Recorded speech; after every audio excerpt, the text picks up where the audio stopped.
Македонскиот одбојкарски шампион Штипугуда го доби противникот за историскиот настав во ЦЕФ Лигата на шампиони. Денешната ждрепка одржана во Луксембург посака штипскиот тим во првото квалификацијско коло да ги одмери силите со шампионот на Холандија, Орион Старс, кој важи за квалитетен противник, па тоа ќе биде силен предизвик за момците на Кристијан Ристевски. За Штипугуда, ова ќе биде дебитантски настап во најелитното европско клупско надпреварување, откако клубот во изминатата сезона ја освои двојната круна и испише историја, со тоа што ќе игра во Лигата на шампионите по прв пат.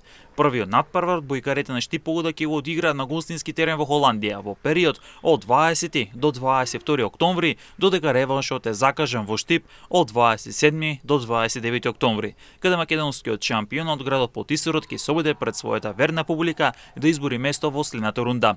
Доколку штипени ја минат првата квалификацијска пречка, во второто коло ќе се соочат со словенечки Волија од Љубљана. Во тој случај првиот надпревар би се играл во Македонија во период од 3 до 5 ноември, а реваншот во Словенија од 10 до 12 ноември.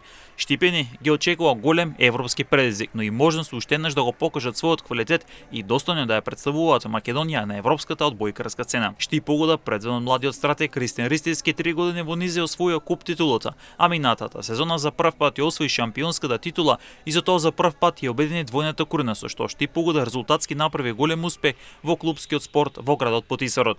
Минатата сезона Штипугуда за прв пат излезе на европската сцена настапувајќи во Челендж купот, каде во Норвешка загуби од Колил, но на домашен терен го доби тимот од Осло за следно коло, каде штипени два пати беа поразени од италијански Милано.